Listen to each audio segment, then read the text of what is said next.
जुल्म फिर जुल्म है बढ़ता है तो मिट जाता है। আসসালামু আলাইকুম রহমতুল্লাহ বরকাতুহু। আলী আসগর ইমন ভাই আমার খুবই পছন্দের একজন সাংবাদিক। এই কিছুক্ষণ আগে পোস্ট করছে একটা, এই পোস্টটা পরে খুবই কষ্ট লাগলো যে আমি চ্যালেঞ্জ দিলাম, পারলে বিচার করে দেখা।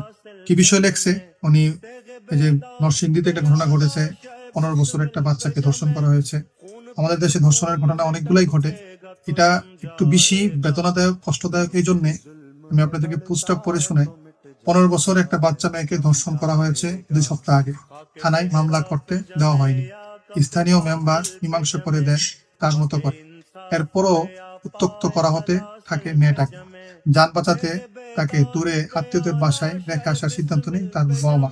পথিমধ্যে বাবার হাত থেকে ছিনিয়ে নিয়ে আবারও ধর্ষণ করা হয়। কি বিভৎস অবস্থা, চিন্তা করবেন না। 2 দিন সোশ্যাল মিডিয়াতে হাই হুতাশ হবে, পুরো জাতি বিচার দাবি ফেসবুকেতে পোস্ট করবে, কেউ প্রতিবাদে রাস্তায় নামবে না।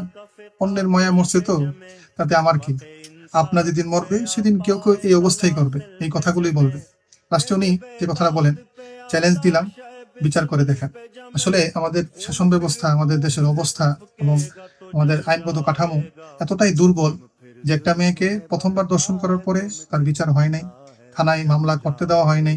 ওই মেয়েটাকে কত নিঃসঙ্গভাবে পরবর্তীতে 15 দিনের পরে এদেশে কারো বিচার হয় না এবং বিচার হবেও না। এই জন্য উনি চ্যালেঞ্জ ছুড়ে দিয়েছে।